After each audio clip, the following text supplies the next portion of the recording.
Because of an impulsive decision, a single moment of desperation, I ended up in the worst place I could imagine. Hell. A place of pain, darkness, and eternal torment. The chains of regret bound me, and the flames of guilt burned my soul. But it was in this abyss where hope seemed impossible that I felt something unexpected, the touch of God's forgiveness. Do you want to discover how I went from the depths of despair to God's forgiveness? Subscribe now to the channel and follow this transformative story. Here, you will also find other powerful testimonies that may change your way of seeing life. Today, I want to share a very personal story. It's an experience that completely changed my life, made me see the world differently, and above all, taught me about hope and renewal. My name is Laura. I'm 18 years old, and if you're watching this video, I want you to know that I've gone through tough times, but I've managed to overcome them. What I'm about to tell you is about a stage in my life when everything seemed to be crumbling at once.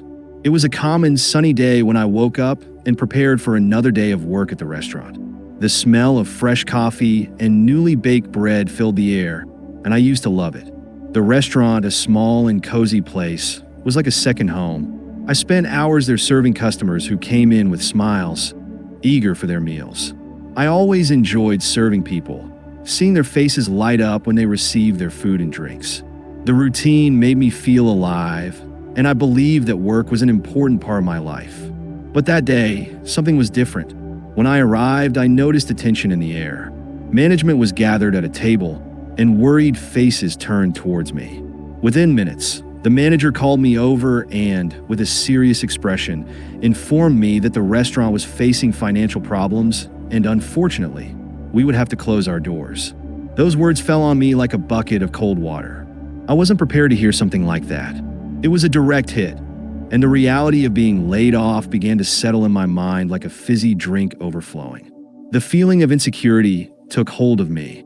I remembered all the hours I had dedicated to that job, every laugh shared with colleagues, every customer who became a friend, and now all of that was being taken away from me without warning.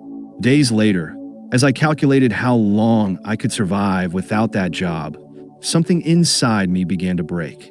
The uncertainty about the future was overwhelming. How could I pay my bills, and what would happen to me now?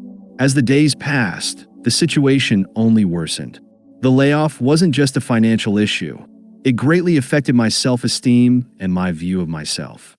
I started to feel like a black hole, absorbing all the light I once exuded. I isolated myself, pushing away friends and family, submerged in a sea of dark thoughts and insecurities.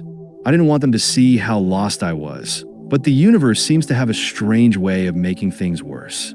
A few weeks after my layoff, I discovered my boyfriend's betrayal. I remember it as if it were yesterday. I was at home, going through his phone while waiting for him to return. The text messages stood out, and when I opened one of them, my heart just stopped. It was from another girl, and their words were intimate.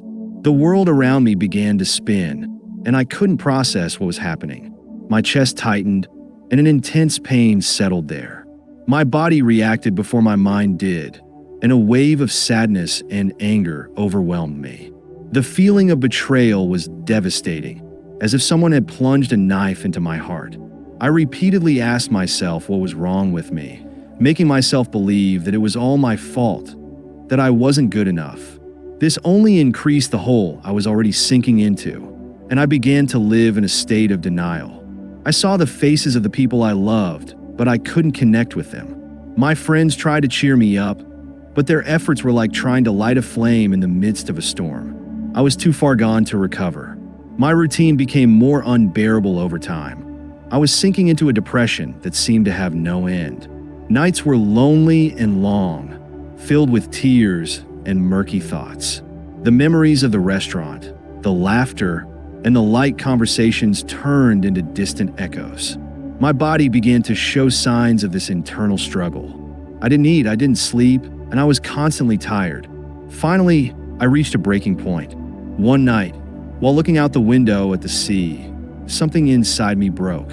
The wind was moving the tree branches outside, and I felt like a leaf at the mercy of the storm. Looking at the sea waves made me think that maybe that was the only place where I could find peace.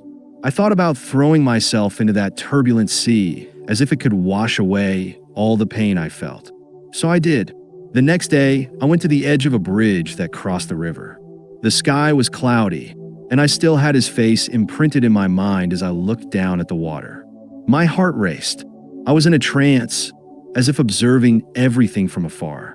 I felt so lost, so incapable of dealing with what life had thrown at me. I thought if I do this, it will all be over. The pain, the betrayal, the insecurity. I put one foot on the edge, then the other. Just one deep breath and a push into the darkness. And what should have been a relief turned into a crazy descent of fear and helplessness. The feeling of falling was strange, and for a brief moment, I felt free. But when I hit the water, everything turned dark. I didn't know what happened after that, but as my body sank in the icy water, I lost consciousness. There, amidst the furious waves, I thought maybe I was finally free. When I finally regained consciousness, I was no longer in the cold sea water. I didn't know where I was, but a strange sensation enveloped me. Instead of being surrounded by waves or the fish that one swims within a natural environment, I was met by a kind of intense heat that seemed to scorch my skin. As my vision adjusted to the new reality, I realized I was in a large but very dark space. The air was dense and heavy, and there was a smell of sulfur that bothered me, as if I were in a rotten place that needed purification. At first, I didn't recognize where I was, but as my mind began to clear, I realized that somehow I had ended up in hell. The walls of what seemed to be a cave were irregular and glowed with a reddish light that pulsed like a beating heart. And suddenly, I heard screams of pain, desperation, and anguish. The sound mixed with the smell of smoke from something that was burning eternally. My body shook with the intensity of fear. What were these lost souls? With caution, I stood up. My legs were weak, and the feeling of being lost was overwhelming. I looked around and saw, in a space ahead, something that resembled a pool, but it wasn't just any pool. It was a pool of fire. The flames danced in a macabre spectacle, surrounded by shadowy figures, demons that seemed to watch and control what was happening there. Their faces were deformed, with empty stares and cruel smiles. Then I heard voices. I looked closer and realized there were other people in the infernal pool. I approached, intrigued and terrified, and my breath caught as I recognized the faces submerged in the flames. There were 3 people, 3 souls who, like me, had lost the battle against life. The first person I recognized was a businessman who had always been admired by everyone. He was known for his success, always dressed impeccably with a smile that seemed unbreakable. But when I looked at him now, I saw that smile had vanished, replaced by an empty look of desperation. The flames enveloped him, but it seemed he had grown accustomed to the pain. The businessman looked in my direction, his gaze carrying profound sadness, as if questioning how he had ended up in this place. I had everything.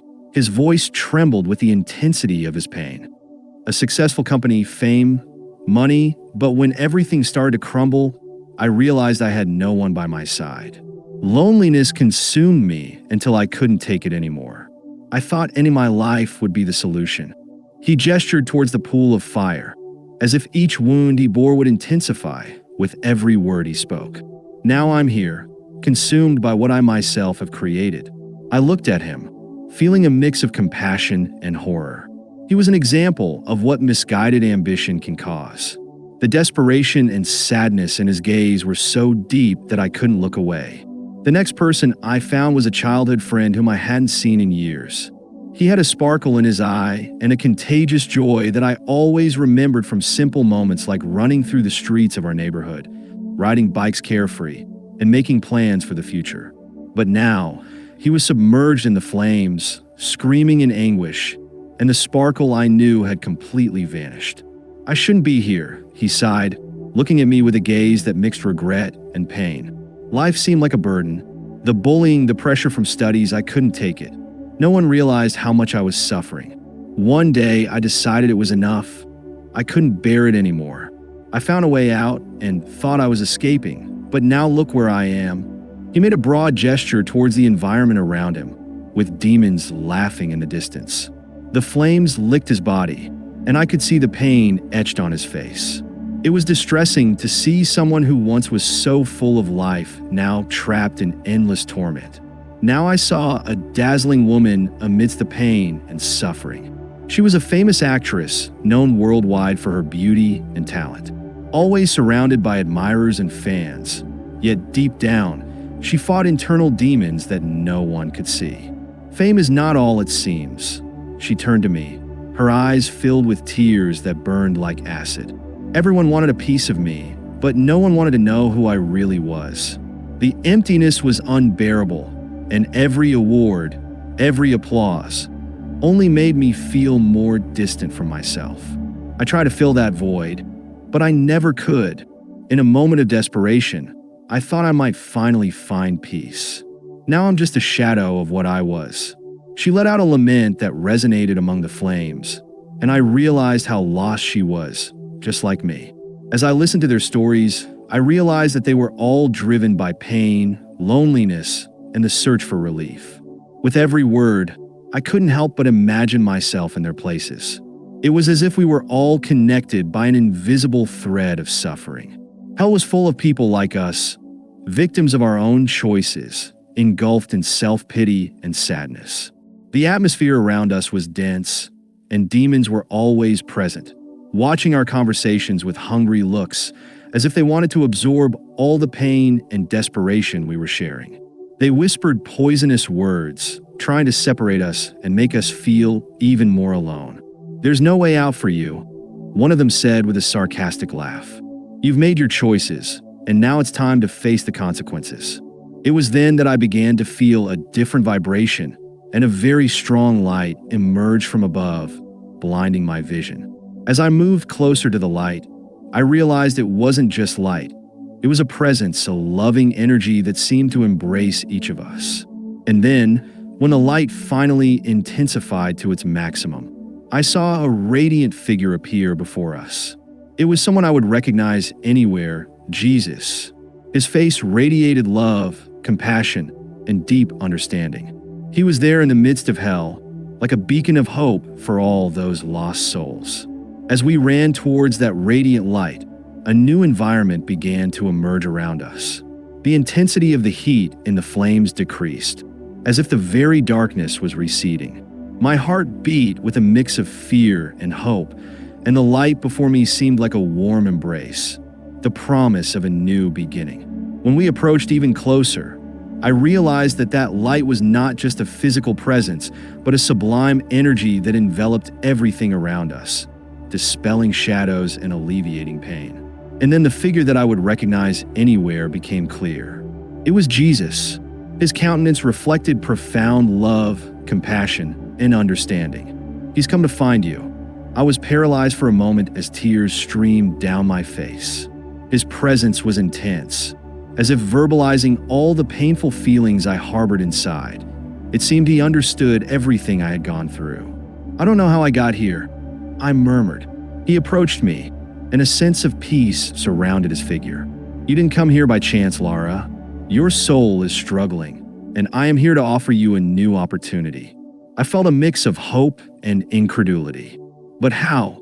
How can I return after all that I've gone through? My voice trembled, and doubt clung to my spirit. Then Jesus answered, "This is a place of suffering, but your journey is not over. What you have lived, the pain you felt, does not define who you are. You can leave that behind and find a new purpose." His words began to resonate within me like a gentle melody, encouraging me to reconsider. I looked at the souls around me, the businessman, the childhood friend, the actress. Each one had faced their own battles, and the desperation on their faces reflected the struggle we all shared. I wanted to help, but doubt whispered that I wasn't worthy. "You can return, Lara, if you choose to. But first, you need to truly repent for what you did, and you must be willing to embrace your pain and use it as a tool for transformation. Your life can be a thread of hope amidst the darkness." I was taken by a wave of emotion. "I want to return," I exclaimed, understanding that this could be a unique opportunity. I'm ready to fight. I want to be the change.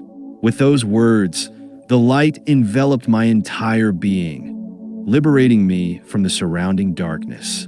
The fiery pool began to recede, and the sensation of floating overcame me. As the light surrounded me, I realized I wasn't just being brought back. I was being reborn. A torrent of celestial light enveloped me, and amidst vibrant colors, hell began to fade away. I was returning to life and felt a new energy pulsing within me. The flames and the pain began to dissolve, and as I glanced one last time at the souls clearly suffering, I understood that my struggle would not be in vain. The light I now carried in my heart was a beacon that could help others find themselves. As the light continued to pull me, I felt ready to face the world again, using my experience and newfound determination to make a difference. Life would not be easy, but the journey I was about to embark upon would fill me with real purpose, and I was enthusiastic about the possibilities before me. In that instant, I realized that even in the depths of desperation, there is always an opportunity for transformation. And with that certainty, I moved forward towards the light, towards life, towards rebirth. The sun shone intensely when I finally regained consciousness. Light pierced my closed eyelids, and the sounds of a vibrant, bustling environment began to resonate in my ears. The first thing I noticed was the smell of the fresh, salty sea mixed with something familiar, a blend of life and hope. With effort, I slowly opened my eyes. What I saw amazed me. I was lying in a boat, surrounded by people who seemed both terrified and relieved at the same time. The faces of the fishermen showed concern, and I realized they were watching me with a mix of anxiety and hope.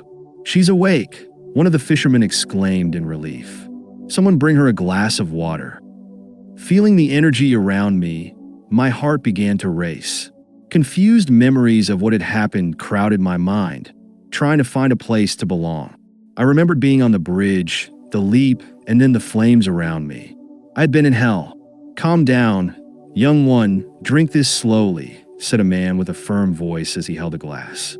When he brought the liquid to me, I drank eagerly. The fresh water brought a sensation of life and vitality as I swallowed. I realized I was alive. Life continued to pulse within me. They had saved me. I murmured, but filled with gratitude, thinking there was no more hope. The shock of what had happened began to dissipate, and I felt a new wave of emotion rising, a vital force starting to reestablish itself. "You were drowning," affirmed one of the fishermen, whose face was still pale with worry. "We thought you had died, but we managed to revive you. You were very close to being lost. You've had a lot of luck." With those words, the reality of what I had faced sank into me like a tidal wave. I had been on the brink of death, and inexplicably, today I was here. The feeling of gratitude was not just for being alive, but for the opportunity that had been given to me, a new life, vibrant and full of possibilities. The thought of Jesus, his words, and the light I had found before jumping, all fitted into a grand cycle of love and hope. "Thank you, my God," I whispered, my eyes full of tears of gratitude. "Thank you for returning this profound feeling within me." I understood that it wasn't just a second chance. It was a new, vibrant life. From that day on, my life began a radical transformation. Upon returning home, I carried with me the essence of renewal. I was welcomed by my family and friends, who embraced me as if I had returned from a long journey. The news of my return was a source of relief and celebration among those who cared for me. But deep down, I knew there was a calling to fulfill. I felt the need to honor this new opportunity by turning my pain into action. So, I began to get involved in anti-suicide actions in my community. What was once a painful echo in my mind now became an anthem of struggle and hope. My voice grew strong and clear. I engaged in support groups and fought to raise awareness about the importance of mental health. I shared my story with anyone willing to listen, going to schools, community centers, and churches, speaking about the importance of seeking help, not feeling alone, and that life is always worth living, even when difficulties seem unbearable. I joined the Catholic Church, a community that offered me a spiritual home. The welcome, I found there was a reflection of God's love that I had felt on the boat when being rescued. I actively participated in youth groups and social actions, always with a purpose: to help others find light in their own lives. Over time, my resolve became a strong pillar on my path. Each testimony I heard, each tear I dried, not just from others but also my own, filled me with compassion and a sense of duty. I knew there were many who felt as I once had, helpless, without hope, and lonely. My desire to help became a flame that burned in my heart. One afternoon, as I prepared for another support session, I sat in my room to reflect. The memories of hell were still vivid in my mind, but now they were followed by a new perspective. I remembered what Jesus had taught me. Pain can be an incredible catalyst for positive change. The past didn't have to define my future. I had the ability to shape it. In that moment of introspection, I made a decision. I would continue to spread hope and love and dignify my new life by shedding light on the shadows that concealed those around me. My heart burned with a new mission: to work tirelessly on actions that could save lives and prevent others from feeling the same desperation I had experienced. And so I came to the same conclusion that I now always whisper in my talks and encounters. The devil doesn't want you to believe in your own strength. He's cunning and is always trying to distance you from God, attempting to steal your life under the pretext that there is no hope. But the truth is that even in the shadows, light will always shine, and you can choose to walk towards that light. Those who heard my story learned that life can be a cycle of challenges, but also of renewals. My experience wasn't just mine. It was a testament to the importance of communion and the strength of the love that surrounds us. The lives we managed to touch became our own redemption. Through my work, I found purpose in every conversation, every tear of relief, and every grateful smile. I knew that by doing my part, I was fulfilling not only a personal purpose, but a divine calling. Now, as I conclude my tale, I invite you who are watching me to reflect on what life can offer if you or someone you love is facing difficult times. Remember that you are not alone. There is always help and support available, and your life is invaluable. If you identified with my story or if it touched you in some way, I ask you to share your experience. Subscribe to the channel, leave your comment, and share this message with those you believe may benefit from it. Together, we can make a difference. Thank you for joining me on my journey, and remember that the light you seek is always within reach. Never lose hope, and always look for the light in the darkest moments. Life is a gift, and you are stronger than you think.